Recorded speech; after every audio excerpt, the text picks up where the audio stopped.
What do you think is really important for us as fathers to do differently? And this isn't blaming our parents right now, because they did the best that they could with the tools that they had. But I know for my dad, I had a really beautiful conversation with him. I'm 39, I was about 32. And he declared, like, one of the things I asked him, because I brought up all the stuff with my childhood, I'm like, did you have any mates to talk to? And he's like, no, mate, I was a loner. Like, I had some people to talk to down the pub, but they wouldn't talk to me about how I was frustrated. My eldest boy starts school next year, and I went and like tried to remember me starting school. And my dad was at work in the dark and home in the dark. He never came to any of my schooling. Now that was because of the circumstances of life. Like, he was just working, but he wasn't there present with me, and that's what I really craved as a young boy. And so, what do you think is something, especially around this topic of conflict? What do you think there's like examples that we can do, or like behaviors that we can do, or traits that we can do differently with our partners or with our children that is going to be different than what we had a child as in our child?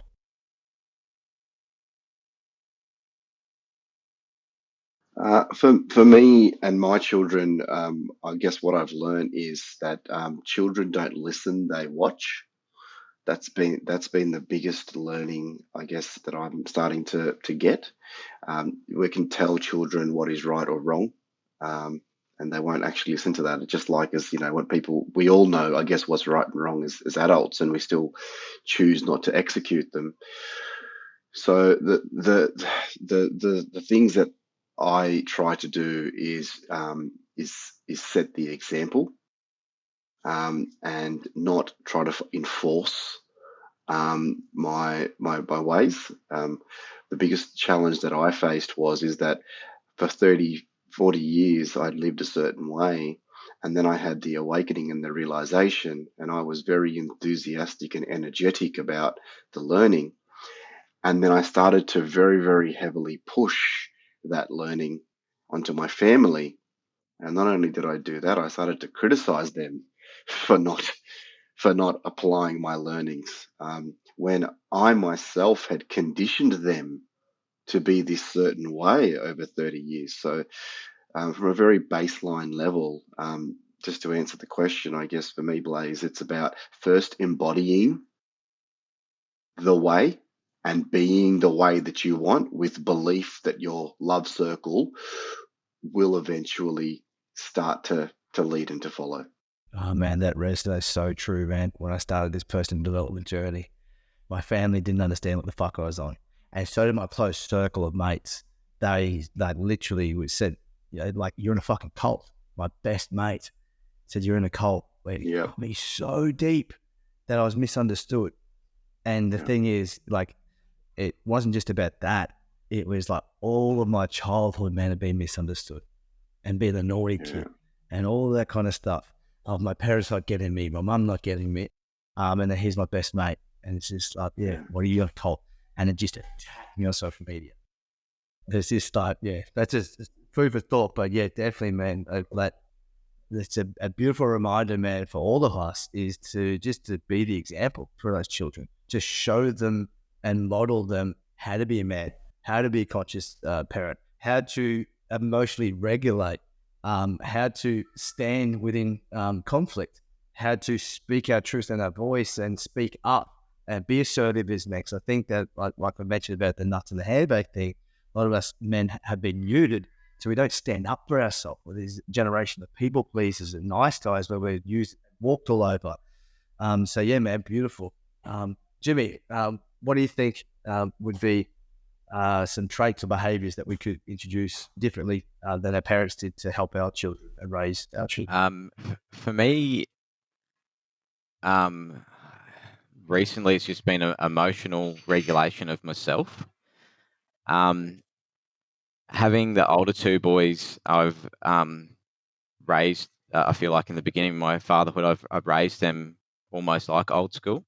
And now having my two younger boys, really finding myself, catching myself wanting to get Jackson to do stuff through fear, and because I'm the father, I'm the boss, you need to do what I say, but really finding that that's just a lot of the time it's me not emotionally regulating myself and suppressing stuff. And just being present with them. I read that being present with your children, it doesn't have to be 100% present 100% of the time. It's only a small percentage that you actually have to be present with them.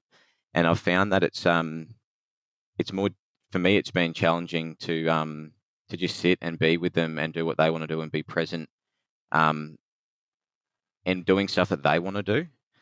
And I found that, my dad also worked, provided for the family, leave at dark, home at dark. And being an only boy with 3 sisters, I did have a conversation with him a while ago about not ever remembering having any just one-on-one time with him. I felt like this mum and my 3 sisters were always there as well. And I feel like it's just how it was. It's just what Dad knew, and I never asked for it. I didn't know I could ask for it, but I also never asked for it. But yeah, I get to do that now. Dad's retired, so he's in a position to have that time, and I'm also in a position that I can have that time with him, with my boys. Yeah. Yeah, and how beautiful that you get to have those conversations now, man to man, not Yeah. boy to father. I think that's really beautiful, and is another topic that we can go into. But I want to come back to that fear, that fatherhood of like that really stern father. Actually, coming back to that, because I know so many men, and this I really relate to that, like that dictatorship, my way or the highway. So from my experience, what I found when I had that frustration and the kids aren't listening to me, it's usually when I've got a time frame. It's like, out the door, I've got to work, like get those fucking shoes on, like now. I'm like, so this hack I want to give you all the listeners, and like this right here is medicine meant to, is like the laughter that we just shared, and all the fathers that listen to this over the years of this episode, when all these fathers just laugh because we can understand that thing that we're just trying to get them out the door. So what we're trying to do is control kids, and we're trying to contain kids, which we just spoke about. We don't want to be boxed. We don't want to be put in this box, and here we are trying to box our kids and go on tight. Now, this is a process that Kerwin Ray, he's a business mentor of mine, he shared, and it was so profound for me.